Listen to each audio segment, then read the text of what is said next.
Como agem os hormônios na hipertrofia? Eu sou o professor Fábio Sesquim do Viajando pela Fisiologia e hoje vou responder essa pergunta para você.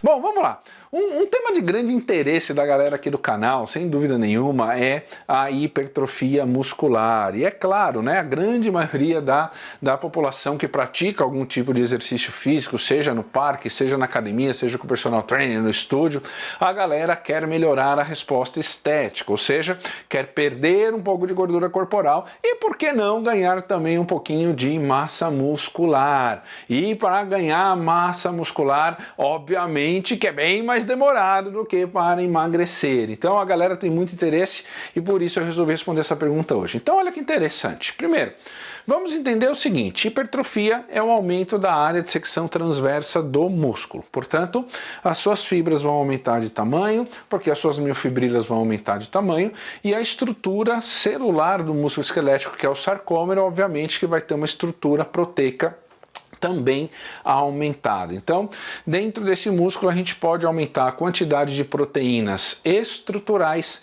e também a quantidade de proteínas contráteis. A miosina, que é uma proteína contrátil, que também está associado ao processo de hipertrofia. Então, aqui eu desenhei um músculo, né? Então imagina, eu não sou um grande desenhista, mas imagina que aqui é um músculo, então tem as fibras musculares, e este músculo, para ele responder hipertrofiando, ele precisa aumentar a taxa de síntese proteica e diminuir a taxa de atrofia muscular. Portanto, nós temos esses dois processos acontecendo o tempo todo nas estruturas musculares: a síntese proteica, fabricação de novas proteínas, e o processo de atrofia ou degradação muscular, que é a perda de estrutura proteica desse músculo. Então, isso significa que este músculo aqui, ele precisa entender que neste momento agora, ele precisa aumentar a taxa de síntese proteica em relação à taxa de degradação proteica, para que assim consiga sintetizar novas proteínas,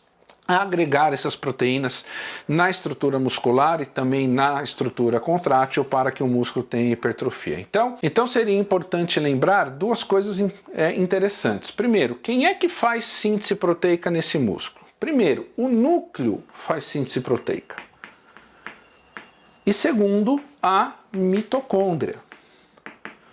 Então, quem faz síntese proteica na estrutura muscular é o núcleo da célula muscular e também as mitocôndrias das células musculares. E aí, como é o núcleo e as mitocôndrias que fazem síntese proteica, esse núcleo e essas mitocôndrias precisam entender que é o momento de aumentar a taxa de síntese proteica. E como que esse núcleo e essas mitocôndrias podem entender que é o momento de aumentar a taxa de síntese proteica? Através daquilo que nós chamamos de sinais fisiológicos.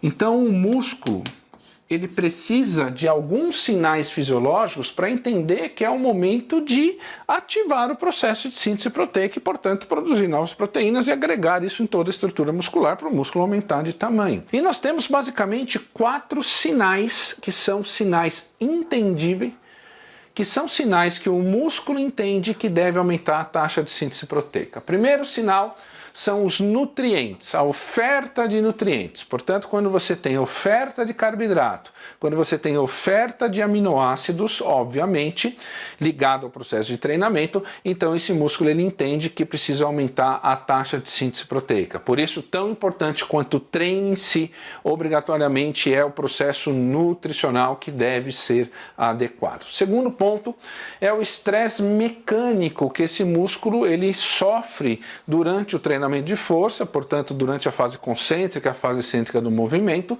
e o estresse mecânico está ligado, obviamente, à organização das variáveis agudas de treinamento. Então, variáveis como por exemplo, quantos exercícios você faz, quantas séries por exercício, quantas repetições por exercício, percentual da carga, velocidade contrátil, tempo sobre tensão, o tempo de intervalo entre séries e exercícios. Isso tudo vai definir qual é o estresse mecânico que essa estrutura muscular vai ser submetida. Então, o estresse mecânico também é uma variável que pode sinalizar o núcleo, assim como as mitocôndrias, que está no momento de aumentar a taxa de síntese proteica. Beleza?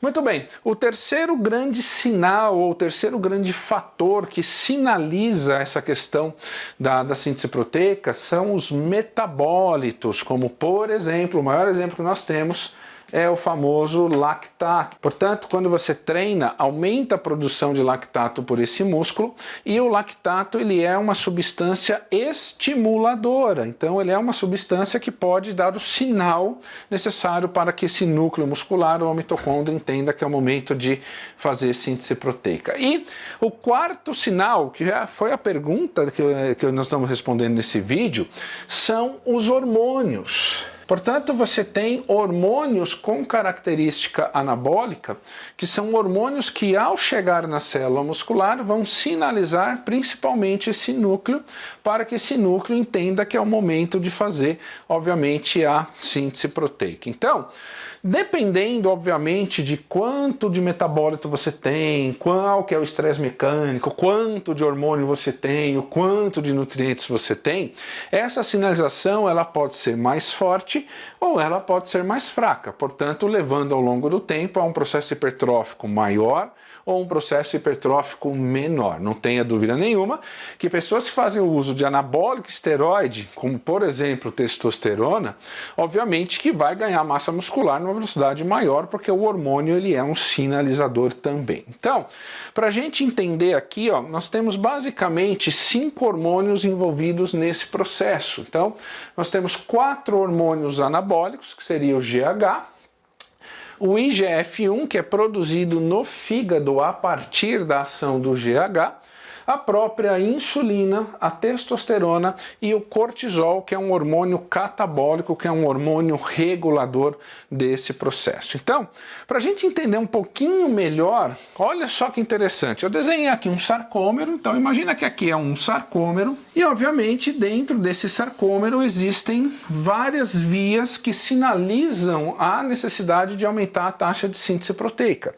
E a via mais conhecida, mais famosa, mais comentada, é a famosa via AKT-mTOR. Então a via AKT-mTOR é uma das vias intracelulares de sinalização para o processo de síntese proteica e, consequentemente, de hipertrofia muscular. Existem outras vias de sinalização? Sim, existem outras vias de sinalização, mas para isso, para explicar tudo no mínimo detalhe, a gente precisa de um curso completo para isso. E a ideia é a gente responder a pergunta. Então, olha que interessante. Dentro do sarcômero, nós temos uma proteína-chave, que é a proteína PI3K, beleza?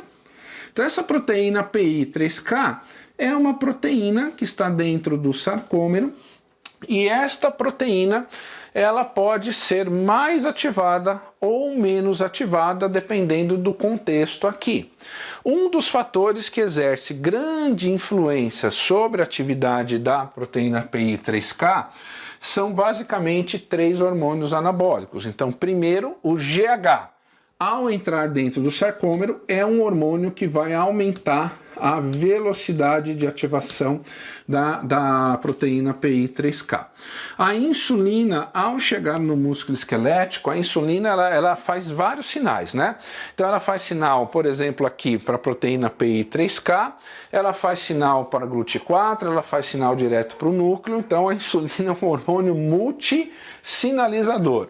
Então a insulina também cria uma maior ativação na proteína PI3K, e o IGF-1, que é o fator de crescimento similar à insulina, que foi produzido no fígado a partir da ação do hormônio GH e aí vai agir no músculo, também é um sinalizador que aumenta a atividade da proteína PI3K. E aí olha que interessante, essa proteína PI3K aumentada, ela sinaliza um aumento da atividade da proteína KT.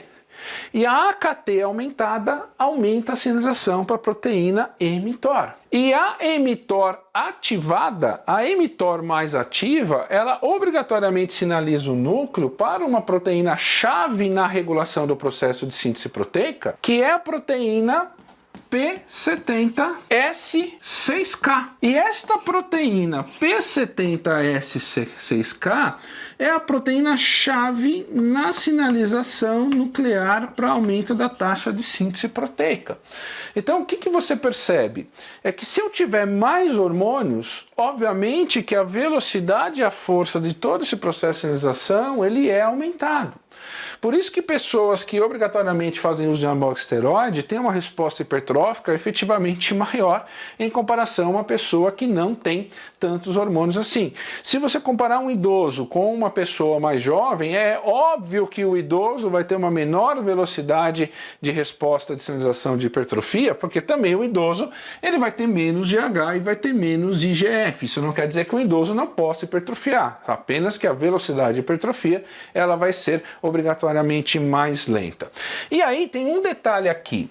O cortisol, ele é um hormônio que quando ele está elevado aqui dentro da célula muscular, ele inibe a atividade da proteína mTOR.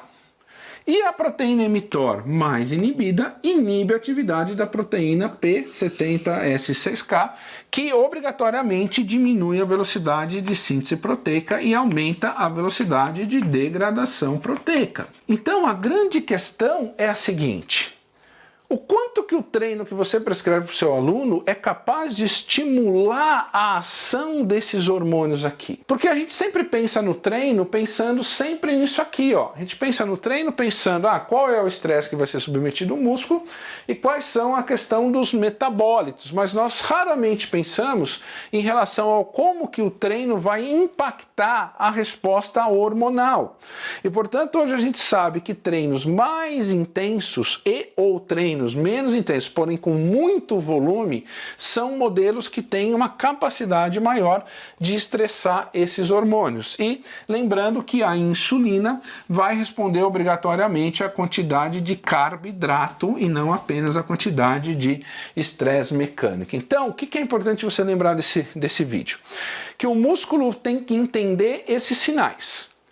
Quanto maior for essa sinalização, maior vai ser todo o processo aqui para estimular a síntese proteica. Quanto menor for esse processo aqui, menor ocorre dentro da célula. E os hormônios, eles são importantes dentro desse processo. E um detalhe para encerrar o vídeo.